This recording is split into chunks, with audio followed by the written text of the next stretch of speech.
IIHM Culinary Tour is a 16-day program which is dedicated for the budding chefs of India.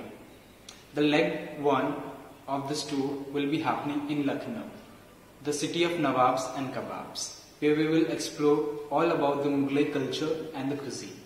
Leg 2 will be happening in Jaipur, the Royal Rajasthan, where we will learn about the Rajasthani cuisine and Rajwadas.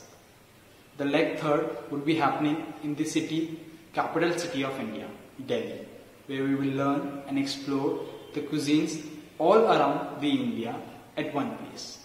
The leg 4 would be including in Goa, where we will learn about the Portuguese influence on Goan cuisine.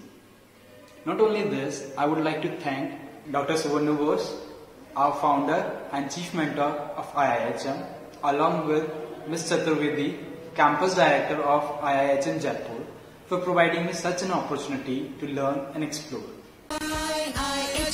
For a great hospitality career, call 98310 50,000.